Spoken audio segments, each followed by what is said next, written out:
ज्यांची जयंती आहे अनागरिक धम्मपाल आणि पेरियार रामास्वामी यांना वंदन करतो। ज्या डॉक्टर बाबासाहेब आंबेडकरांनी आपल्या सर्वांची मातृसंस्था म्हणून ती बुद्धिस्ट सोसायटी ऑफ इंडिया निर्माण केली, त्याच संस्थेच्या माध्यमातून 1956 साली धर्मांतर केलं।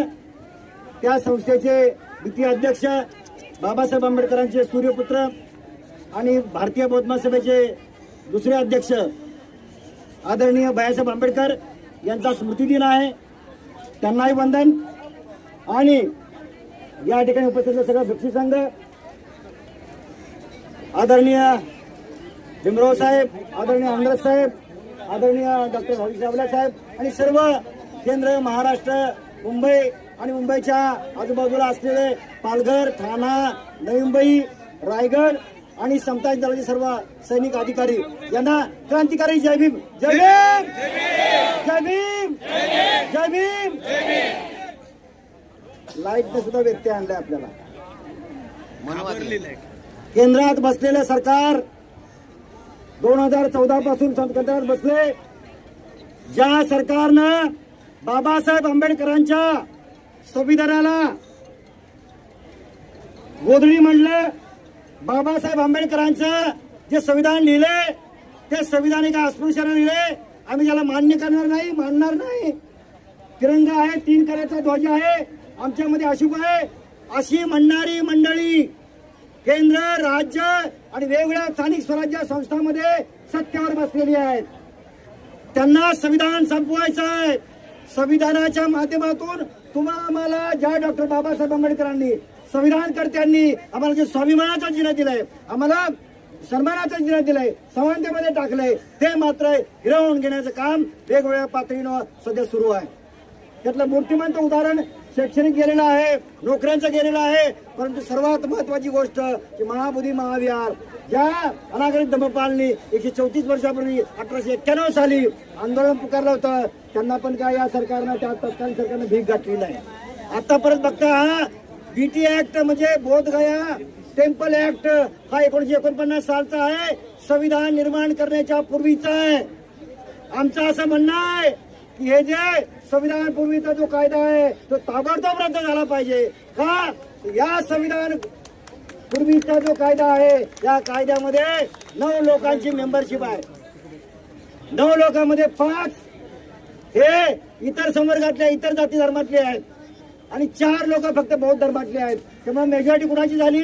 5 लोकांची। चेअरमन सुद्धा इतर धर्माचा राहील। त्यामुळं बौद्धांचं जे महाविहार आहे ते ज्या ठिकाणी भगवान बुद्धांना ज्ञान प्राप्त झालं, जगातील सगळी धरोहर आहे, एवढंच नाही युनेस्कोने त्याला मान्यता दिलेली आहे, जागतिक धरोहर आहे। असं असताना केंद्र सरकार, बिहारचं राज्य सरकार कुठल्याही प्रकारचं कार्य करत नाही।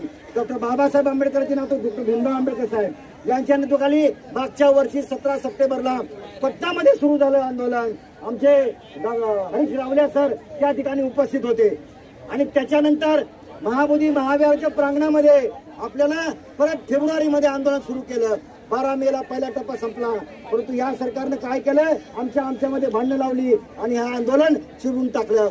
आज आपण बघताय सगळीकडे बघितलं तर आपल्या सगळ्या सेवा सुविधा सुद्धा चिरून टाकण्याचं काम सुरू आहे, सत्तेच्या जोरावर, पैशाच्या जोरावर। आणि हे मनुवादी विचारसरणीचे लोक, समतेच्या विचाराच्या विरोधातली माणसं, विषमतेच्या विरोधातली शातवर्णाची माणसं वेगळ्या प्रकार जाते, आम्हाला अन्याय करायला लागलेले आहेत। आम्ही बघतोय की एवढंच नाही, महाबोधी महाविहारचं काहीच प्रश्न अजून सोडवलेलं नाही। जन्मभूमी आहे भगवान बाबासाहेब आंबेडकरांची जन्मभूमी, त्याच्यात सुद्धा बीजेपीच्या आधी बीबीची काही मंडळ घुसले आणि त्याचं अतिक्रमण केलेलं आहे। आपलं काय चालत नाही, मी आपलं आठवण करून देतो। मागच्या वर्षी बघितलं तर एका हिंदू संघटनेनं, विश्व हिंदू परिषदेनं त्या ठिकाणी बाबासाहेब आंबेडकरचे जे संविधान आहे सचित्र, ज्याच्या देवधर्माचे अमुक फोटो आहेत ते तिथं बसलं आणि जय श्रीरामच्या घोषणा दिल्या, बाबासाहेबांच्या घोषणा द्यायला पाहिजे। बाबासाहेबांनी एवढं संविधान दिले पण ते न देता अशा प्रकारचं वेगळं सुरू झालं। एवढंच काय, दीक्षाभूमीच्या दीक्षाभूमी तुम्ही बघताय आपण काय की बाबासाहेब आंबेडकरांनी तुम्हा आम्हाला 5 लाखापेक्षा जास्त लोकांना दीक्षा दिली। ते जे अस्मितेचं ठिकाण आहे तिथे सुद्धा परवाचं बघितलं आपण तर याच्यामध्ये सरकार अतिक्रमण करते, आमच्या लोकांना अतिक्रमण करते आणि वेगळ्या पद्धतीनं काम करायचं सुरू झालेलं. आणि बघितलं तर सौंदर्यीकरणाच्या नावानं विद्रुपीकरण केलंय की डॉक्टर भीमराव आंबेडकर साहेबांनी भारतीय बौद्ध महासभा समता समितीच्या वतीनं ते बंद पाडलेलं आहे लोकांच्या जनतेच्या ताकदीवर. आता भीमराव आंबेडकर साहेब हे जे भिक्षू संघ आणि वेगवेगळ्या संस्था संघटना, मग ते आकाश लामाजी असतील, विनयाचार्य असतील, या सगळ्या दोघांमध्ये पण मतभेद झाले होते, ते सुद्धा एकत्र करण्याचं काम डॉक्टर भीमराव आंबेडकर साहेबांनी केलेलं आहे. आंबेडकर भवन मध्ये 2 तारखेला बैठक झालेली आहे. बंधूंनो भगिनीनो, भारतीय बौद्ध महासभा, समता सैनिक दल, भिक्षू संघ आता काय झालेलं आहे की आम्ही दुसऱ्याकडे जाण्यापेक्षा आता हे आंदोलन भारतीय बौद्ध महासभा, समता सैनिक दल, भिक्षू संघ आणि भीमराव आंबेडकर यांच्या नेतृत्वाखाली आता चालेल. आता आपल्याला बाकी कुणाकडे जायचं नाही.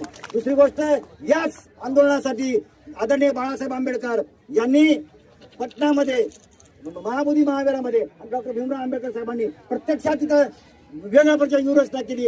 परंतु तुम्हाला माहिती आहे की सत्तेमध्ये असल्याशिवाय काय होत नाही, सत्तेमध्ये केल्याशिवाय होत नाही. माझा असा आजच्या लोकांना आता आव्हान आहे काय की येणारा महापालिकेचं इलेक्शन असेल, येणारं पंचायत समितीचं इलेक्शन असेल, जे स्थानिक राज्य लोकसंख्येचं इलेक्शन आहे, त्या इलेक्शन मध्ये बौद्धांना मानणारा, बौद्धांचं काम करणारा, बाबासाहेबांच्या समतेने काम करणारा त्याच उमेदवाराला निवडून द्यावं लागेल.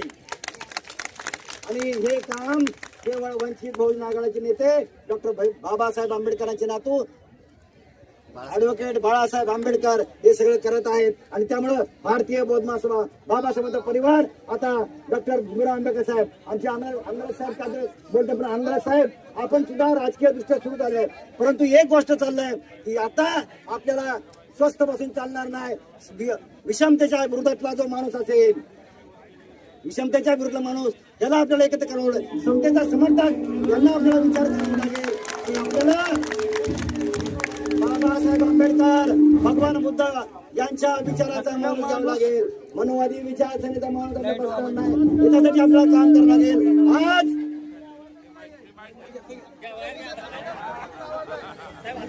हॅलो,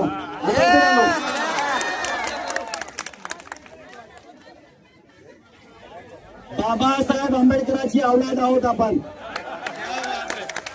भीमा कोरे गावचा 1 जानेवारी 1818 ला 500 महाराणी 28,000 पेशव्यांना खालसा केला होता. पेशवाई नष्ट केली होती. गळ्यातला मडका आणि पाठीमागचा खराटा घालला गेला होता. आणि त्याला म्हणत होते ना 28,000 आणि 500 जर भागिले केलं तर 56 आहे. मार काय म्हणत होता, अरे अशा तुझ्यासारखे 56 बघितले. त्यामुळे या केंद्रामध्ये असू द्या, राज्यामध्ये असू द्या, वेगवेगळ्या ठिकाणी असलेली मंडळी आहेत, त्यांना आता आपल्याला इंगा दाखवावा लागेल. कारण का आमचा कोणताही प्रश्न सोडवलेला नाही, फक्त प्रश्न चिरावर ठेवलेले आहेत. आता बघताय आपण. त्यामुळे येणारा जो काही काळ आहे तो खूप आपल्याला, येणारी जी पिढी आहे यांना काहीतरी आपल्याला मार्जन करावं लागेल. त्यामुळं माझी आपल्याला विनंती आहे, आता आपण पुण्याच्या लुंग्या संघाच्या पाठीमागे राहून उपयोग राहणार नाही. बुद्धिस्ट सोसायटी ऑफ इंडिया जी बाबासाहेब आंबेडकर स्थापन केलेली आहे, समता सैनिक जे बाबासाहेब आंबेडकर स्थापन केलेला आहे, भिक्षू संघ जो बाबासाहेबांच्या विचारावर चालणारा भिक्षू संघ आहे, याच्या नेतृत्वाने काम करेल. आणि त्या सगळ्याचं नेतृत्व केवळ डॉक्टर भीमराव आंबेडकर, बाबासाहेबांच्या नातू यांच्या नेतृत्वाने आपल्याला काम करावं लागेल. आणि ते जर आपल्याला काम नाही केलं तर मात्र आपल्याला अडचण निर्माण होतील, अडचण निर्माण करायला चाललंय. त्यामुळं आपण सगळ्यांनी सजग राहायचं. येणारा काळ जो आहे तो अत्यंत भयानक परिस्थिती आहे. त्यामुळे त्याला आपल्याला छेद देण्यासाठी आपल्याला संविधानाच्या विरोधातली माणसं आहेत ते आपल्याला विचार करून आपला गोळा करावं लागतील आणि त्यांना बाजूला ठेवावं लागेल. संविधान समर्थकांना घ्यावं लागेल. केवळ बहुतच नाही तर एसटी ओबीसी सगळ्यांना एकत्र घेऊन आपल्याला पुढे मार्गक्रमण करावं लागेल. बाबासाहेबांची आपली जनता जी आहे ते आपल्याला बाबासाहेब आंबेडकरांची संविधानाचं हे संविधान कुठल्याही परिस्थिती बदलणार नाही याची काळजी घ्यायला पाहिजे. एवढं करण्याच्या दृष्टिकोनातून आज भाऊ दीक्षाभूमी आणि महाबोधी विहार हे 3 प्रकार, 3 जे आपल्या अस्मितेचे ठिकाण आहेत त्याच्यावर आपण आंदोलन केले पुकारलेलं आहे. ते आंदोलन केवळ हे जे आपला आता बाबासाहेब आंबेडकर नातू भीमराव आंबेडकरांच्या ठिकाणी सुरू झालेलं आहे, त्याला बहुजन पंचायत समिती, वंचित बहुजन आघाडी या सगळ्यांनी आपल्याला सक्रिय पाठिंबा दिलेला आहे. आणि एकत्रित काम आपल्याला करावं लागेल. हे करण्याच्या दृष्टिकोनातून आपण सगळे एकत्रित होऊया. आणि या सरकारला जर काय नाही केलं तर मग रस्त्यावर केला नाही, केवळ हा फक्त मोर्चा आपण ते काढलाय. मग जर रस्त्यावर आम्ही आलो तर त्याच्या मग पाठाबळ पुढे होईल. अशा प्रकारची प्रक्रिया आपल्याला करावी लागेल. त्याच्यासाठी आपण सज्ज राहावं एवढे आपल्याला अपेक्षा व्यक्त करतो. आणि आपण सर्व आहात त्याबरोबर धन्यवाद. जय भीम, जय बुद्ध, जय भारत, जय संविधान. आपल्या सर्वांचे श्रद्धास्थान आदरणीय भीमराव आंबेडकर साहेब आमच्या बहुजन पंचायत समितीचे सभापती. त्या पद्धतीनं रिपब्लिकन सेनेचे सर्व सेनानी राष्ट्रीय अध्यक्ष आणि तरुणांचे प्रेरणास्थान आदरणीय आनंदराव आंबेडकर साहेब, विचारमंचावरील सर्व सन्मान आणि अतिथी, माझ्या समोर उपस्थित असलेल्या माझ्या बंधू आणि भगिनो, महाबोधी बुद्ध विहार मुक्तीसाठी या ठिकाणी हा जनआक्रोश करण्यात आलेला आहे. खरं तर डॉक्टर बाबासाहेब आंबेडकरांच्या संविधानानंतर 26 जानेवारी 1950 मध्ये त्या दिवशी लागू झालं आणि त्या दिवसापासून या भारतातले सर्व कायदे हे भारतीय राज्यघटनेच्या नुसार चालू लागले. परंतु हा महाबोधी ऍक्ट हा 1949 चा ऍक्ट हा आधी चालू ठेवलेला आहे. ही खरं तर भारतीय लोकांची अतिशय फसवणूक आहे. महाबोधी बुद्ध विहार हे सर्व खऱ्या अर्थानं बौद्धांच्या ताब्यात असणं ही बौद्धांची अस्मिता आहे. आणि जैन लोकांची एखादा तीर्थक्षेत्र आहे ते जैनांच्या ताब्यात असतं. मुसलमानांचं तीर्थक्षेत्र हे मुसलमानांच्या ताब्यात असतं. ख्रिश्चनांचं तीर्थक्षेत्र हे ख्रिश्चनांच्या ताब्यात असतं. हिंदूंचं तीर्थक्षेत्र हे हिंदूंच्या ताब्यात असतं. मग बौद्धांची जी पवित्र भूमी आहे ती बौद्धांच्या ताब्यात का असू नये याच्यासाठी हा जनआक्रोश मोर्चा या ठिकाणी करण्यात आला आहे. आणि या कार्यक्रमासाठी आपण सर्वजण लाखोच्या संख्येने या ठिकाणी उपस्थित राहिला. आमचे लाडके नेते आदरणीय आनंदराव आंबेडकर साहेब यांनी आम्हाला आदेश दिलेला आहे की या मोर्चाला बहुजन पंचायत समितीचा परिपूर्ण सहकार्य असेल. आणि मग बहुजन पंचायत समितीचे असणारे 65 ट्रस्टी व 65 ट्रस्टी या ठिकाणी उपस्थित राहिलेले आहेत. आमची सर्व जनता उपस्थित राहिलेली आहे. आणि बहुजन पंचायत समितीवरती प्रेम करणारी ही लाखोची जी जनता आहे ही लाखोची जनता या आंदोलनामध्ये आपल्या खांद्याला खांदा लावून कामकाज करणार. आदरणीय आनंदराव आंबेडकर साहेबांनी हिंदू आंदोलन केलं आणि न भविष्याची न भवितो न भविष्याची अशा पद्धतीनं हिंदू साडेबारा एकरची जमीन ही आपल्या ताब्यात घेऊन दिली. त्या सरकारला त्या ठिकाणी त्यांनी तशा पद्धतीचे आदेश द्यायला लावले. आपली पीपल एज्युकेशन सोसायटी आहे त्या पीपल एज्युकेशन सोसायटीमध्ये देखील आदरणीय आनंदराव आंबेडकर सरांच्या कार्यानं आपल्याला चांगले दिवस आलेले आहेत. मी तुम्हाला आश्वासित करतो आदरणीय भीमराव आंबेडकर सर आणि आदरणीय आनंदराव आंबेडकर साहेब हे दोन्ही आपले जे सर्वोच्च नेते आहेत या दोन्ही सर्वोच्च नेत्यांच्या आदेशानुसार ही महाबोधी बुद्ध विहारची कमिटी आहे. ही कमिटी अतिशय चांगल्या पद्धतीचं कामकाज करेल. नागपूरची जी दीक्षाभूमी आहे त्या नागपूरच्या दीक्षाभूमीची जी जमीन आहे ती सूर्यपुत्र भगवानसाहेब आंबेडकरांनी प्राप्त करून दिली. परंतु त्यावेळेच्या तिकडच्या लोकांनी एक कायदा आणला की सूर्यपुत्र भैयासाहेब आंबेडकर हे मुंबईत राहतात ते नागपूरला राहत नाही म्हणून त्यांना ट्रस्टी घेता येणार नाही. आणि त्या कायद्याचा आधार घेत त्या ठिकाणी विविध लोक ट्रस्टी झाले आणि त्या भूमिकेमध्ये देखील अतिशय चुकीच्या पद्धतीनं कामकाज चालू आहे. मी सर्वांना विनंती करतो अनेक गोष्टी बोलता येतील परंतु आदरणीय आनंदराव आंबेडकर सर आणि आदरणीय भीमराव आंबेडकर सर यांच्या नेतृत्वाखाली जर आपण सारे एकत्र राहिलो तर निश्चितपणे हा आपली बुद्ध भूमी जी आहे ती मुक्त झाल्याशिवाय राहणार नाही तेवढं आश्वासित करतो. मला वाटतं या ठिकाणी आपले लाडके नेते आदरणीय आनंदराव आंबेडकर सर त्या पद्धतीनं आदरणीय भीमराव आंबेडकर सर यांचं आपल्याला मार्गदर्शन ऐकायचं आहे. हे दोन्ही नेते हे सांगतील ते धोरण आणि बांधतील ते तोरण या उक्तीप्रमाणे आपण काम करूया. तरच बौद्ध समाजाला चांगले दिवस आल्याशिवाय राहणार नाही तेवढं तुम्हाला आश्वासित करतो. बहुजन पंचायत समितीवरती प्रेम करणाऱ्या तमाम आंबेडकरी जनतेच्या वतीने या आंदोलनाला मी मनपूर्वक पाठिंबा देतो. जय भीम, जय बुद्ध. धन्यवाद सर. यानंतर आपल्या बुद्धिस्ट सोसायटी ऑफ इंडियाचे ट्रस्टी चेअरमन आदरणीय डॉक्टर हरेश रावलिया साहेब हे आपल्याला या ठिकाणी मार्गदर्शन करतील अशी मी आपल्या सर्वांच्या वतीने त्यांना विनंती करतो. रावलिया सर.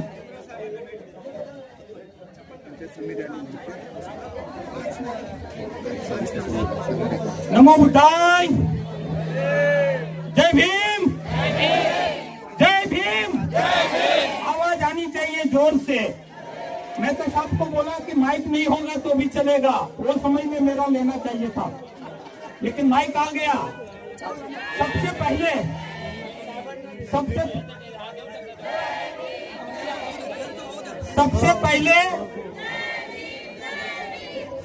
पहले भगवान बुद्ध ने जो हमें उपदेश दिया है उसका दो मिनट में गाने के रूप में आपके समक्ष रजू करूंगा। आप सभी लोगों को बोलना है, बुद्धं शरणं गच्छामि, धम्मं शरणं गच्छामि, संघं शरणं गच्छामि। पीछे सब बोलेंगे।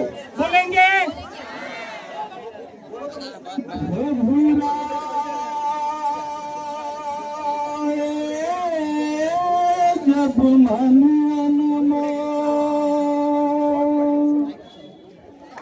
हृदय हो उठे डावाडो,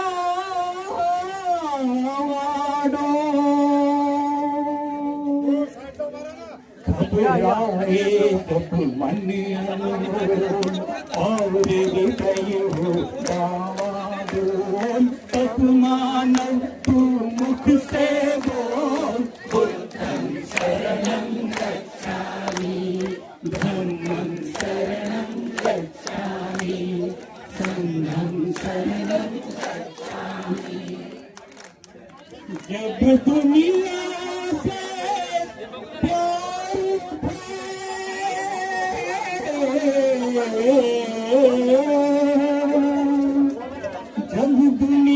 से प्यार उठे, नफरत की दीवार उठे, माँ की ममता पर जिस दिन बेटे की तलवार उठे, धरती की काया पापे अंबर डगमग उठे डोल, तब मानो तू मुख से बोल, बुद्धं शरणं गच्छामि, धम्मं शरणं गच्छामि, संघं शरणं गच्छामि। जब अशांति का राग उठे, लाल लहू का फाग उठे, इंसाही को आग उठे, मानव में पशु जाग उठे, ऊपर से मुस्काते रंग, भीतर जहर रहे तो बोल, तब मानव तो मुख से बोल, बुद्धं शरणं गच्छामि, धम्मं शरणं गच्छामि, संघं शरणं गच्छामि। दूर किया जिसने जन मन से मानव मन का अंधियारा, जिसकी एक किरण को छूकर चमक उठाए जग सारा। दूर किया जिसने जन मन से मानव मन का अंधियारा, जिसकी एक किरण को छूकर चमक उठाए जग सारा। दीप सत्य का सदा जले, दया अहिंसा सदा पले, सुख शांति की छाया में जनगण मन में प्यार पले। भारत में भगवान बुद्ध का गूंजे घर घर मंत्र मूल, तब मानव तू मुख से बोल, बुद्धं शरणं गच्छामि, धम्मं शरणं गच्छामि, संघं शरणं गच्छामि। दे दी हमें आजादी बिना खड़क बिना ढाल, दे दी हमें आजादी बिना खड़क बिना ढाल, भारत में बाबा भीम तूने कर दिया कमाल।